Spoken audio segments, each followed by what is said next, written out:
విద్యను ప్రైవేటీకరణకు వ్యతిరేకంగా విద్య ప్రైవేటీకరణకు వ్యతిరేకంగా కార్పొరేటీకరణ ప్రైవేటీకరణకు వ్యతిరేకంగా జార్జిరెడ్డి ఆశయాలను రామచంద్రపురం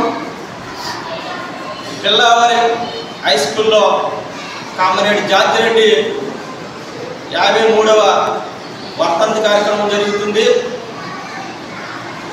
జార్జిరెడ్డి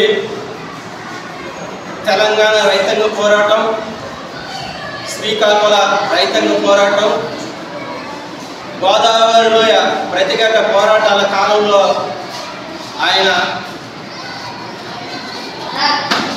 దేశ విముక్తి కోసం పనిచేసిన నాయకుడు. ప్రధానంగా PDS ప్రగతిశీల రాజకీయాల పట్ల ఆయన ఒక బలమైన పోరాటాలు నిర్వహించి జార్జిరెడ్డి పేద వర్గాల విద్యార్థుల హక్కుల కోసం పనిచేశాడు.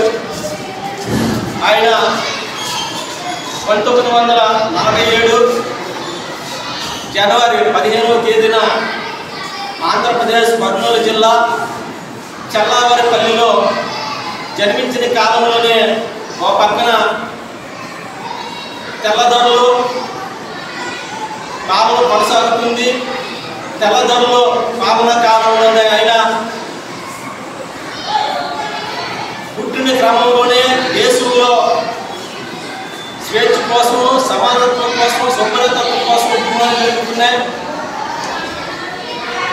ఆయన ఉస్మానియా యూనివర్సిటీలో అనుభవజ్ఞ శాస్త్రంలో గోల్మేస్టర్గా ఉన్నప్పటికీ జార్జిరెడ్డి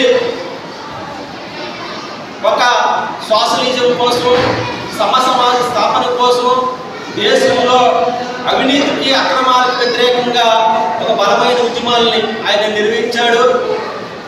ఆ నిర్వహణ కాలంలోనే దేశంలో హిందూ మతోన్మాదుల ఎవరైతే మతోన్మాద సంఘాల RSS, AVP విద్యార్థి సంఘాలు ఆయన్ని 1972 ఏప్రిల్ 14వ తేదీన ఉస్మానియా యూనివర్సిటీలో అత్యంత దారుణంగా హత్య చేశారు. అయినా కానీ ప్రగతిశీల భావజాలం ఆగలేదు.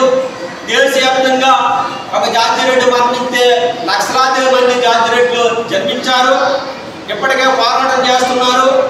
జార్జిరెడ్డి ఆశించిన సమసమాజ స్థాపన కానీ, శాస్త్రీయ విద్యా విధానం కానీ, అందరికీ విద్యా వైద్యం కానీ ఇంకా దక్కలేదు. విద్యార్థులు, యువకులు అందరూ కూడా జార్జిరెడ్డి స్ఫూర్తితో ఈ దేశంలో మరో స్వతంత్ర పోరాటం కోసం, అవినీతికి వ్యతిరేకంగా, అక్రమాలకు వ్యతిరేకంగా, అదేవిధంగా విద్య కార్పొరేటీకరణకి, కాషాయీకరణ